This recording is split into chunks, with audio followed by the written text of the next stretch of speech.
It's late at night. The house is quiet, but the mind refuses to rest.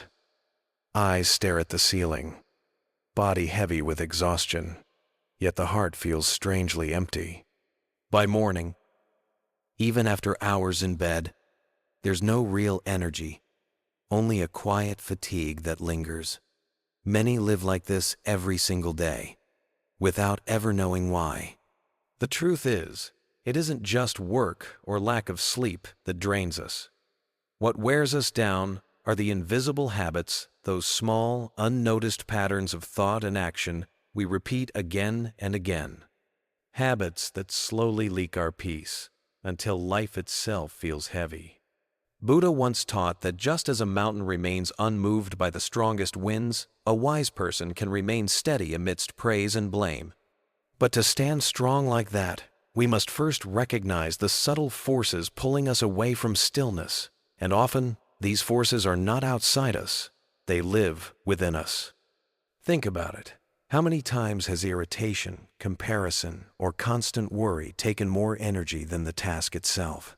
How many times has replaying a single comment in your head left you more tired than a full day of work? These are not just passing thoughts. They are habits, mental storms we invite, until they quietly shape the way we live.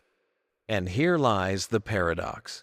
We search for peace in vacations, new routines, or better sleep, while the real solution is simpler and closer. It begins with awareness. When we see clearly what drains us, we can choose to let it go. And in letting go, we discover a kind of strength no circumstance can shake. So before we continue, if this message already stirs something in you, hit follow, leave a like, or share this with someone you love. That small action is more than support. It's a ripple of wisdom traveling further into the world. And it's our way of saying, thank you for carrying this light forward. Because the real question is not simply why we feel tired, but which hidden habits are silently draining the life from within us. And once we see them, the path to peace becomes clear. Part 1. Overthinking everything. Sarah sits at her desk long after midnight. Her computer screen is dark, but her mind is still awake. Every small decision from the day replays in her head. Did I say the wrong thing in that meeting? What if tomorrow I fail? What if I'm not enough? The room is silent, yet her thoughts grow louder than thunder. And the more she tries to find clarity, the more tangled everything becomes. This is the trap of overthinking. It feels like searching for answers, but in truth, it only builds walls of confusion. Buddha once said, "Do not dwell in the past. Do not dream of the future. Concentrate the mind on the present moment." Overthinking is the opposite of this teaching. It is clinging to what has already passed or fearing what has not yet come. And in the process, we forget the only place life is truly lived right here, in this breath, in this moment. Notice how the mind works. The harder we try to control every outcome, the more restless we become. Like grasping at water with clenched fists, the tighter we hold, the more it slips away. Peace never comes from control. It comes from letting go.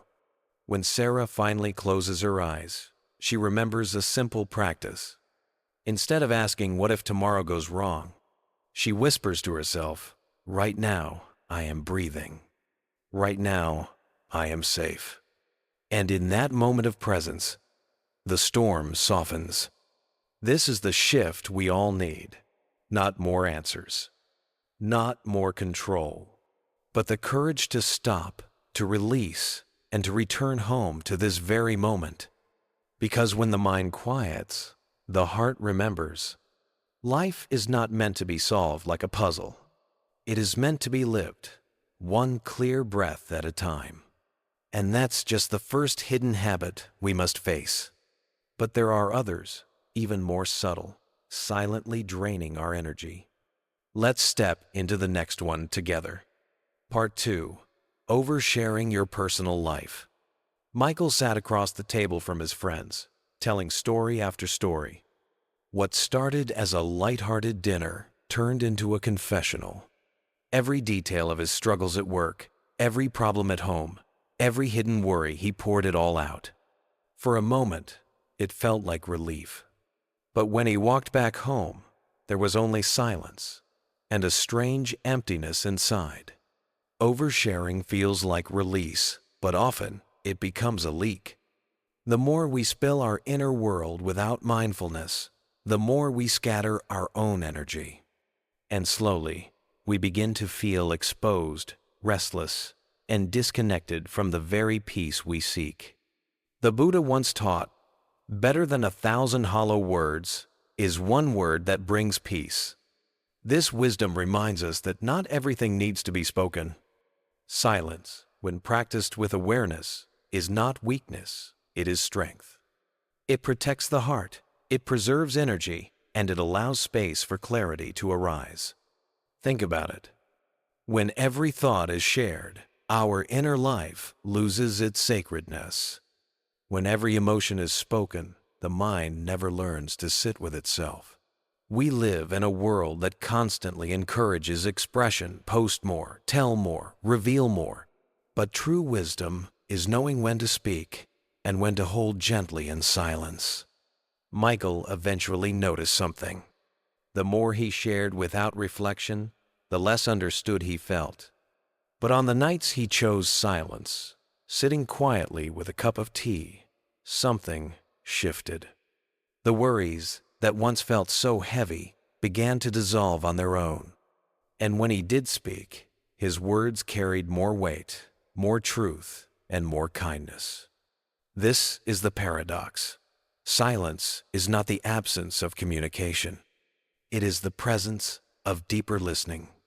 It is a way of conserving the life force that overexposure drains away. And in that conservation, peace begins to grow. So the next time you feel the urge to overshare, pause. Ask yourself, will these words bring peace, or will they scatter my energy? Sometimes, the greatest gift you can give yourself is the discipline to stay still, to let your heart settle before your mouth speaks. Because the truth is simple. Not everything needs to be said. Not every moment demands an explanation. And in holding back, you may discover the quiet power of presence. And yet, oversharing is only one way we lose our inner strength. There are other habits, subtle but powerful, that drain us without us even noticing. Let's turn to the next one, where comparison quietly steals joy from our hearts. Part 3. Chasing external validation. Have you ever noticed how much of your life is shaped by what other people think of you? Let me tell you about Anna. She's a hardworking woman in her 30s, always admired for her achievements. But deep inside, Anna feels a constant emptiness. Every time she earns praise at work, she feels a spark of joy, yet that joy fades almost instantly. Then, she craves more recognition, more applause. Like a thirsty traveler in the desert, drinking salt water that never truly quenches. This is the trap of living for external validation. And the truth is, many of us are caught in the same cycle. We post something online and wait for the likes. We say yes to things we don't want, just to avoid disapproval. We wear masks, afraid that if people saw our real selves, we wouldn't be loved. But the Buddha taught something very simple, yet profound. Happiness does not depend on what others think of you. It arises when you live in harmony with your own heart. Think about that for a moment. If your worth is tied to someone else's opinion, then you are never truly free. Because opinions change. People change. One day they cheer for you. The next day they forget you. And if your peace rises and falls with their approval, you will always feel unsteady. Anna once asked her teacher, "Why do I feel so empty, even when people admire me?" Her teacher smiled and said, "Because you are drinking from an empty cup, fill your cup first, with your own values, your own truth. Only then will you stop being thirsty for the world's praise." So the question is, how do we stop chasing external validation? It begins with awareness. Notice when you're acting just to please. Notice when your mind whispers, "What will they think?" And instead, ask yourself, does this align with who I truly am? It's not easy. The fear of rejection is real. But each time you choose authenticity over approval, something shifts inside. You feel lighter, stronger, more rooted in your own being. The Buddha compared this inner freedom to a mountain, unshaken by the wind, stable, steady. When you live from that place, people's praise no longer inflates you, and their criticism no longer breaks you. And here's the beautiful part. When you stop needing others to validate you, you actually become more genuine, more compassionate. Because you're no longer performing, you're simply being. So maybe the next time you catch yourself seeking applause, pause, take a breath, and remind yourself, true happiness is not out there, in their words. It's right here, in your own heart. Part 4. Saying yes when you mean no. Have you ever said yes when every part of you wanted to say no? Let me tell you about Michael. He's the kind of friend who never wants to disappoint anyone. When his coworkers ask for help, he says yes. When his family asks for favors, he says yes. On the surface, he looks generous, reliable, but deep down, Michael feels exhausted, resentful, even invisible. Because every forced yes is really a silent no to himself. This is a struggle so many of us know too well. We fear rejection, conflict, or being misunderstood. So we bend, we please, we overextend. And slowly, we lose touch with our own boundaries, our own truth. The Buddha once said, "You yourself, as much as anyone in the entire universe, deserve your love and affection." That teaching is not just about self-care. It's about self-respect.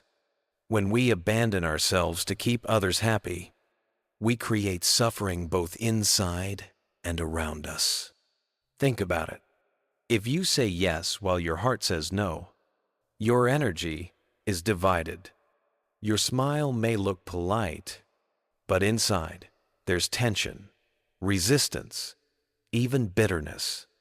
And others can feel it, even if you don't say a word. Michael's turning point came when he finally admitted, "I can't keep saying yes to everything. I'm running on empty." His teacher told him gently, "Each time you betray yourself, you weaken your own spirit. But when you honor your truth, even with a simple no, you stand taller, you breathe freer, you live more honestly." So how do we practice this in daily life? Start small. The next time someone asks for your time or energy, pause. Check in with your heart. If it's a genuine yes, give it fully. But if it's not, allow yourself the kindness of saying no. And here's the key. A no does not have to be harsh. It can be gentle. It can be respectful. But it is still a no. And that no is an act of love. Not just for yourself, but for others too. Because when you give from honesty, your presence carries real warmth, not hidden resentment. So remember this. Every time you say yes when you mean no, you are abandoning yourself. But every time you say no with kindness, you are reclaiming your freedom. Part 5. Gossiping. Have you ever found yourself in a conversation where the words felt light, even funny, but afterward you felt strangely heavy inside? That's what happened to Sarah. At work, small talk often turned into gossip. Who was struggling? Who made a mistake? Who said something silly? Sarah joined in, laughing at first. It seemed harmless, just a way to connect with others. But when she went home at night, she noticed her mind was restless. Her thoughts replayed the conversations. A quiet unease lingered, as if she had been carrying someone else's burden. This is the hidden cost of gossip. It may look like entertainment, but in truth, it drains our energy. It scatters our focus. And worst of all, it plants seeds of mistrust both in others and within ourselves. The Buddha taught, "Better than 1,000 useless words is one word that brings peace." When we speak without mindfulness, even if it's wrapped in humor, our words can create wounds we cannot see. Think about it. Every careless comment is like a stone dropped in water. The ripples spread far beyond what we intended. The person we speak about may never hear the words directly, but the energy we create affects our own heart. We carry the weight of negativity. Sarah began to notice this. One day, when her colleagues started gossiping, she stayed quiet. At first, the silence felt uncomfortable. But then, she realized something powerful. She didn't have to feed the fire. Her stillness became a choice. A choice to protect her peace. That's when she understood. Words are not just sounds. They are seeds. And every seed we plant will bear fruit, sooner or later. So, how do we practice this in our daily life? It's simple, but not always easy. Before speaking, pause. Ask yourself, will these words bring kindness? Will they bring clarity? Or will they bring harm? When we choose words rooted in compassion, we uplift not only others but also ourselves. We walk lighter. We breathe easier. We create harmony instead of discord. So remember this. Gossip may look harmless, but it steals our stillness. Silence, on the other hand, can be a shield. And mindful speech, just one sincere, kind word, has the power to heal. Part 6. Not moving your body. There was a man named David. He worked long hours at his desk, barely moving except to reach for his coffee. At first, he didn't notice the stiffness, but slowly his body grew heavy, his breath shallow, and his mind clouded. It wasn't just his muscles that felt locked, it was his spirit. The body is not separate from the mind. It is the bridge, the vessel, the ground we walk on. When we stop moving, our energy begins to stagnate. And when energy stagnates, life itself feels smaller, dimmer, less alive. The Buddha once taught that mindfulness is not only about the mind, but also about how we dwell in this body. To walk with awareness, to breathe with awareness, to let the body become a living temple of presence. Think about it. When you sit too long, doesn't your mood sink? When your shoulders are tense, doesn't your mind feel heavier? And yet, when you take even a short walk, stretch your arms, or breathe deeply suddenly, something shifts. It's as if the fog lifts, and you remember, you are alive. David's turning point came when he finally listened to what his body was whispering. He began taking small steps. 10 minutes of mindful walking in the morning. A pause at work just to breathe and roll his shoulders. In time, he felt lighter, clearer, more awake, not just in body, but in spirit. This is the truth. Movement is not just exercise. It is nourishment. It is meditation in motion. Each step, each breath, each stretch is a way of saying, I honor this body that carries me through life. So, how can you bring this into your day? Start simply. Rise with the sun and stretch your arms as if embracing the sky. Take slow, mindful steps when you walk, feeling the ground beneath your feet. Breathe deeply, as if every inhale is filling you with new life. Remember this: the body is the bridge between the mind and the soul. When we neglect it, the bridge weakens. But when we care for it, with movement, breath, and presence, we open the path to clarity, vitality, and peace. Part 7. Poor Sleep Hygiene. There was a woman named Sarah. She believed that cutting down on sleep gave her more time to work, to achieve, to keep up with life's demands. At first, it seemed manageable. Late nights with glowing screens, early mornings with heavy eyes. But soon, her patience wore thin. Her mind grew restless, and even small challenges felt overwhelming. The truth is, sleep is not a luxury. It is the foundation upon which clarity, joy, and resilience are built. The Buddha often spoke of balance, of knowing when to be awake and when to rest. Just as the body cannot function without breath, the mind cannot shine without rest.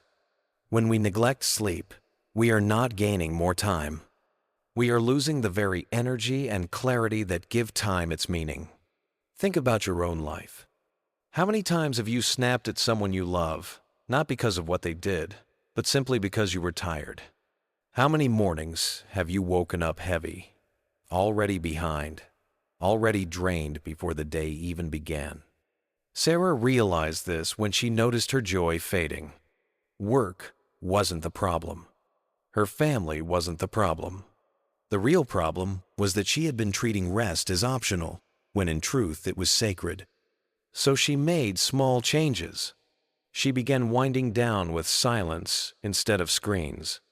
She created a gentle ritual, soft lights, deep breaths, gratitude, before bed. Slowly, she began to wake with more patience, more clarity, more presence. Her life didn't change overnight, but her energy did. And that changed everything. Good sleep is not laziness. It is wisdom. It is an act of compassion toward yourself and everyone around you. So tonight, as you lie down, treat it as a return home. Let each breath carry you deeper into stillness. Let your body soften, your mind release. And when you wake, you'll rise not just rested, but renewed, ready to meet the day with calm, clarity, and joy. Because sleep is not the end of the day. It is the beginning of tomorrow. Part 8. Absorbing others' negativity. Have you ever noticed how easy it is to carry someone else's storm inside your own heart? Maybe a coworker is always complaining. Maybe a family member pours out their anger, their frustration, and before you realize it, their pain becomes your pain. Sarah, a woman I once met, told me that after every phone call with her sister, she would feel drained. Her sister was struggling, always speaking about problems, about disappointments. Out of love, Sarah thought she had to absorb it all, to take it into herself, to ease her sister's burden. But instead of helping, she found herself sinking too. She lost her energy, her clarity, even her ability to show up with kindness. And this is where the teaching of the Buddha shines like a lamp in the dark.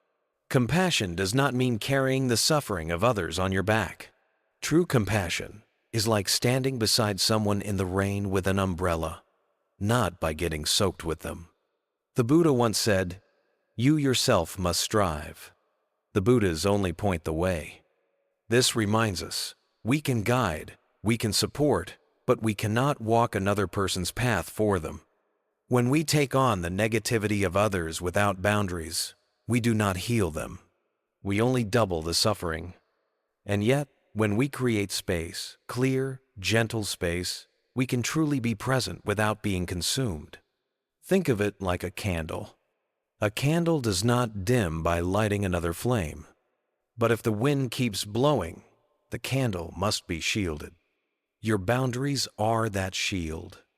So the next time you find yourself absorbing someone's heaviness, pause, breathe, Remember that being kind does not mean sacrificing your own peace. It means offering steady presence while guarding the clarity of your own heart. And here's the beauty. When your heart stays clear, you become a source of calm, not another ripple of chaos. That is the greatest gift you can give to yourself and to those around you. Because in protecting your own peace, you also protect the peace of others. Part 9. Holding on to the past. Have you ever found yourself replaying an old memory again and again, like a wound that refuses to heal? John, a man I once spoke with, carried anger toward his father for decades. Every harsh word, every moment of neglect lived inside him like glowing embers. And whenever life pressed against that wound, it would flare up, filling him with bitterness. He thought holding on to the pain was a way of holding his father accountable. But in truth, it was John who suffered. As the Buddha taught, holding on to anger is like grasping a hot coal with the intent of throwing it at someone else.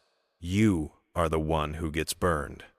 This is the tragedy of clinging to the past. We believe we are punishing the one who hurt us. But in reality, we are punishing ourselves day after day. John told me he felt trapped. Inside, he longed for freedom. But he was afraid that letting go meant excusing what had happened. Afraid that forgiveness would erase the truth. And here lies the turning point. Letting go is not about saying what happened was okay. It is about saying, I will no longer let this pain define me. It is about freeing the heart from a prison it no longer deserves to live in. When John began to meditate on compassion not for his father at first, but for himself, something shifted. He realized the heavy stone he was carrying could finally be set down. He wasn't forgetting the past, but he was refusing to live chained to it. And maybe that's where you are right now. Maybe there is someone who has hurt you. Maybe there is a memory that still burns. Ask yourself gently, is holding this pain helping me, or is it hurting me? When we choose to release, the heart becomes light. The present moment opens. Joy has space to return. So, letting go is not about them. It's about you. It's about reclaiming your own peace, your own freedom. Because the truth is, the past cannot be changed. But today, this very moment, you can choose to stop carrying its weight. And in that choice, you begin to live again. 10. Multitasking. There's a man named David. Every morning, he wakes up with a list longer than his day can hold. While answering emails, he's also on the phone. While eating dinner, he scrolls through his messages.